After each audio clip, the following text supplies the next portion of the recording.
ตัวสำคัญนะผู้ใดอยากพ้นจากอบายมันจะทำบาปทำกรรมอย่างมาหลายบรรดากระสางถือเอาพระรัตนตรัยอย่างเดียวเลิกให้เบิดเลิกงามยามดีพี่สางนางไหวเทวดาอินพรหมเชื่อว่ามีสิ่งศักดิ์สิทธิ์ทั้งหลายมาดลบันดงบาดาลนั้นบ่มีพึ่งตนพึ่งธรรมอย่างเดียวแม้นว่าศีลที่บ่บริสุทธิ์กระสางจากบ่เนี่ยเยกิกีพุทธังสนังคตาเสนะเปกมิสันติอปายภูนี่บุคคลทั้งหลายเหล่าใดเนี่ยเข้าถึงแล้วถือเอาแล้วนี่ซึ่งพระพุทธพระธรรมพระสงฆ์เป็นที่พึ่ง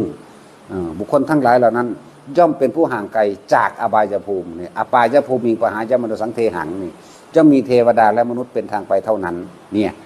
บ่ล่ะบัดนี้เฮามาเสริมเติมตัวเองเข้ามาด้วยการได้ยินได้ฟังธรรมพุทธเจ้านี่แหมไปตกข้างอยู่ในสวรรค์สันใดสันหนึ่งนั่นน่ะบางที่ก็ได้ยินฟังธรรมพุทธเจ้าแสดงบรรลุข้างบนเลยก็มีบรรลุข้างบนเลยก็มีเพราะว่า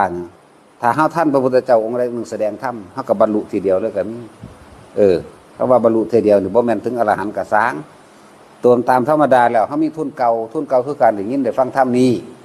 ฟังธรรมพระพุทธเจ้านี้หรือเฮาท่องบนสาธยายอริยสัจสี่ปฏิจจสมุปบาทหรือแม้กระทั่งว่าอนิจจังทุกขังอนัตตาแค่นี้ก็ยังสามารถเฮ็ดให้บรรลุโสดาสกิทาคาในข้างบนได้